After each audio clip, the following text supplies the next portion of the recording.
ఎంత గుల్లగా వచ్చాయో చాలా బాగా కుదురుతాయండి. నేను చూపించిన విధంగా ట్రై చేయండి. చాలా టేస్టీగా ఉంటాయి, చాలా బాగుంటాయండి. Hello, welcome to my channel Krishnaveni Tammineni. ఈరోజు చేయబోయే రెసిపీ వచ్చేసి కట్టెగారెలు అండి. కట్టెగారెలు అంటారు, పప్పు చెక్కలు అంటారు, చెక్కగారెలు అంటారు, ఏరియాని బట్టి పిలుస్తారండి.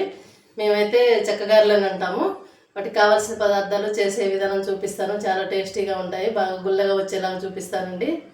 ఓకేనా? కావాల్సిన పదార్థాలండి. శనగపప్పు అయితే ఒక 2 గంటల ముందు పెట్టుకున్నాను. మన ఇష్టం అండి, కొంచెం ఎక్కువ వేసుకునే వాళ్ళు ఎక్కువ వేసుకోవచ్చు. నేనైతే 2 పిరికలు అంత వేసానండి, సరిపోతుంది నేను తీసుకునే పిండికి. ఈ గ్లాస్తో 2 గ్లాసులు బియ్యం పిండి తీసుకున్నానండి. కొంచెం తెల్ల నువ్వులు, ఒక 2 స్పూన్లు తెల్ల నువ్వులు,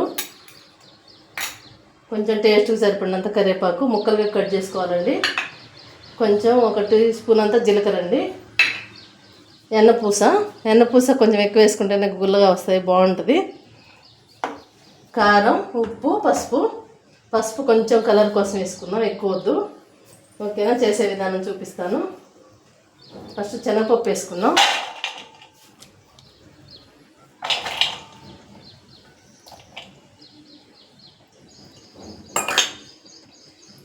బియ్యం పిండి అయితే కొలిసి పెట్టుకున్నానండి. ఇప్పుడు కొలవట్లేదు, ఇంక 2 గ్లాసులు కదా వేసేసుకుంటున్నాను మొత్తం.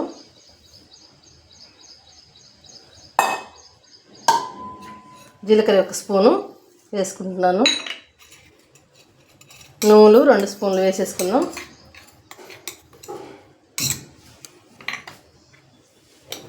కరివేపాకు కూడా వేసుకుందాం. అది మన ఇష్టం అండి. కరివేపాకు టేస్ట్కి కొంచెం ఎక్కువ కావాలనుకునే వాళ్ళు ఎక్కువ వేసుకోవచ్చు. వెన్నపూస వేసుకుందాం. ఇప్పుడు వెన్నపూస కూడా అంతే అండి, మరీ ఎక్కువ వేసుకుంటే ఇరిగిపోయినట్టయితే అండి, బాగా గుల్లొచ్చి. నేనైతే ఒక 2 స్పూన్లు వేసాను, సరిపోద్దండి. మనం తీసుకున్నది 2 గ్లాసుల పిండి కదా, గ్లాస్కి 1 స్పూన్ లెక్క వేసాను. ఇదంతా బాగా కలిసేలా కలుపుకుందాం ఒకసారి.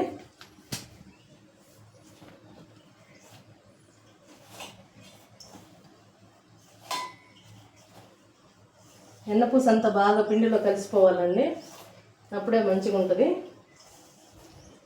ఇదంతా బాగా కలుపుకున్న తర్వాత అప్పుడు ఉప్పు, పసుపు, కారం వేసుకుందాం. ఇప్పుడు చూడండి ఒకసారి, మనకి పిండి అంతా ఇట్లా మృదువుగా వచ్చిద్దండి. వెన్నపూస బాగా కలిసిన తర్వాత ఇట్లా రావాలి. ఇప్పుడు కారం వేసుకుందాం.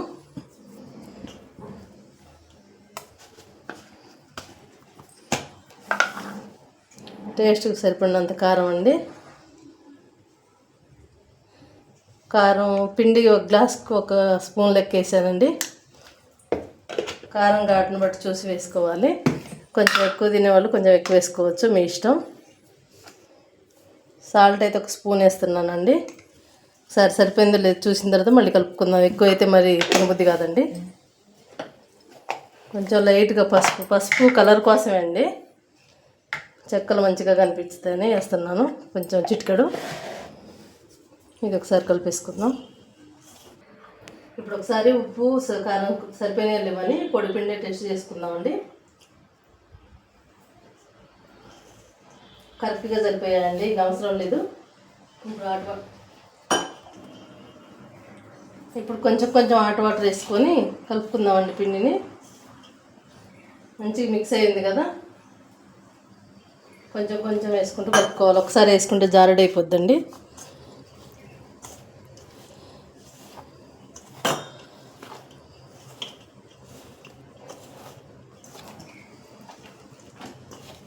చూసుకుంటూ వేసుకోవాలండి వాటరు. ఒకేసారి పోసేసుకొని కలిపితే మళ్ళీ లూజ్ అయిపోయింది అనుకో, చేయటం ఇబ్బంది అవుతుందండి.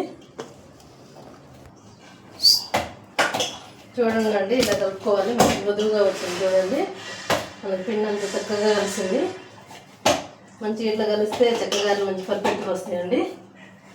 ఒకసారి మీకు చూపిస్తాను చూడండి.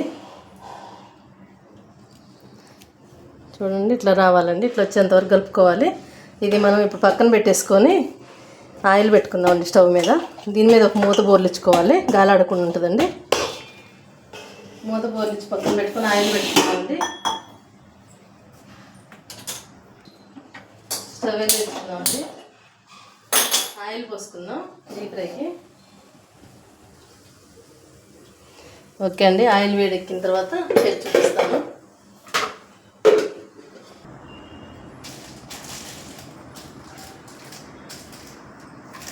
నేనైతే పూరీ ప్రెస్ తీసుకున్నానండి. పూరీ ప్రెస్కి పంచదార ప్యాకెట్ ఉంటుంది కదా, ఈ 2 పేపర్లు కట్ చేసుకున్నాను. ఇప్పుడు ఒత్తుకొని వేసుకోవడానికి. ఆయిల్ వేడైందో లేదో కొంచెం పిండి వేసుకొని చూస్తున్నాం. ఇప్పుడు ఆయిల్ అయితే వేడొచ్చిందండి. ఒక్కొక్కటి ఒత్తుకొని దీంట్లో వేసేసుకుందాం. ఇవి ఫస్ట్ చిన్న చిన్న ఉండలుగా చేసుకోవాలి, కొద్ది కొద్దిగా పిండి తీసుకుంటూ. మన ఇష్టం అండి, ఎంత సైజు కావాలంటే అంత సైజు తీసుకోవచ్చు. నేనైతే ఇంత సైజు తీసుకున్నాను చూడండి. పసుపు వేసుకున్నాం కదా, అందుకని మంచి కలర్గా ఉంది చూడండి, లేకపోతే వెయిట్గా ఉంటుంది పిండి.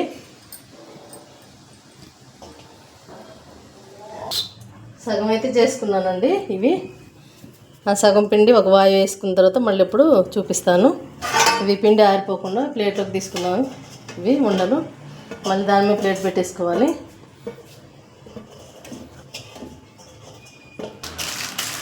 ఆయిల్ రాసుకుందామండి ఫస్ట్ పేపర్కి. కొండ పెట్టుకోవాలి. పైన పేపర్ కూడా కొంచెం ఆయిల్ రాసుకోవాలి, అతుక్కోకుండా ఉంటుంది అప్పుడే. దీని మీద ఈ పేపర్ ఇలా వేసుకోవాలి. ఓకేనండి, ఇలా ఒత్తుకోవాలి. అంతే అండి.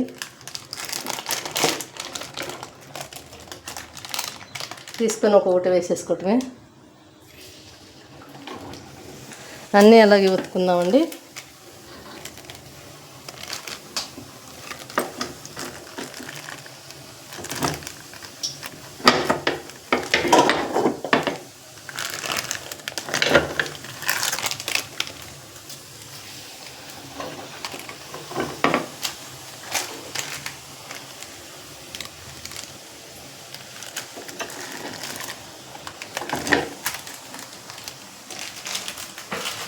అన్నీ సేమ్ ఇలా చేసుకోవటం అండి. ఇక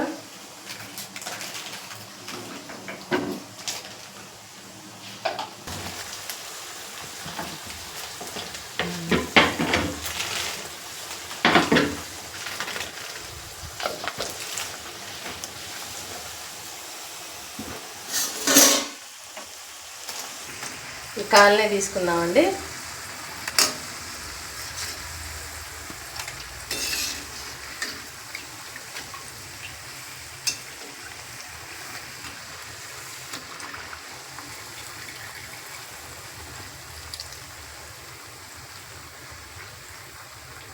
ఇవి తీసి పక్కన పెట్టుకొని మళ్ళీ వేసుకుందాం. ఓకే అండి, మళ్ళీ ఒక వాయి వేసుకున్నాను. 4 గాలిని అవి 4 తీసేసుకొని మళ్ళీ వేసుకున్నాను. ఫస్ట్ ఆయిల్లో పెట్టుకొని సిమ్లో పెట్టుకొని కాల్చుకోవాలండి. అప్పుడే మంచి కరకరలాడుతూ వస్తాయి, లేకపోతే మెత్తగా ఉంటాయండి.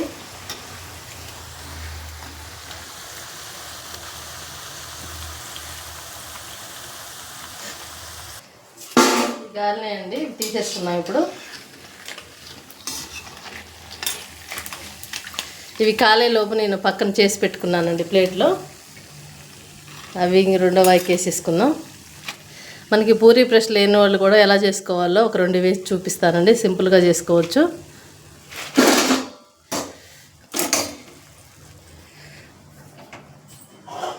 ఈ వాయి కూడా వేసేసుకుందాం.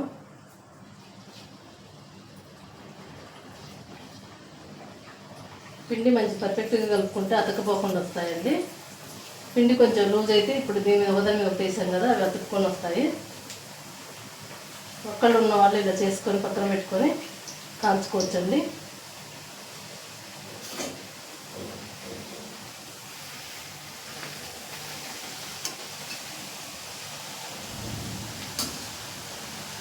కళాయికి సరిపోని వేసుకోవాలండి, మరి ఎక్కువ వేసుకుంటే కాలము.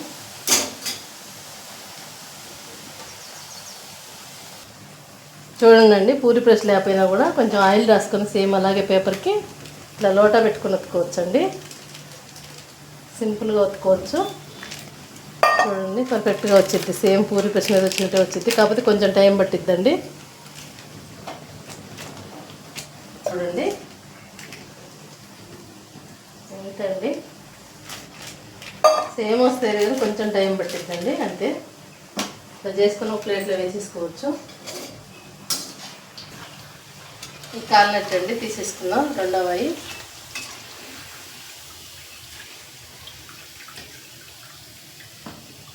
కొంచెం ఆయిల్ పడిసిన తర్వాత వేసేసుకుందాం.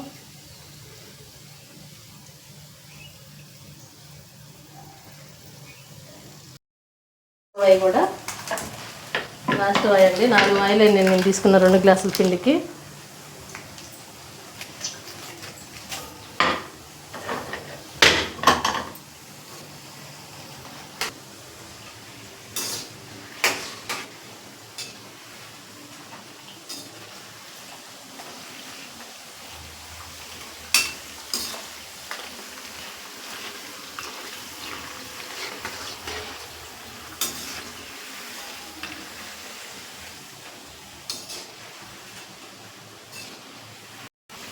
అయిపోయినాయండి. 4వ వాయి కూడా తీసేసుకుందాం. నేను చూపించిన విధంగా ట్రై చేయండి, చాలా బాగా వస్తాయండి. సింపుల్గా టేస్టీగా చేసుకోవచ్చు.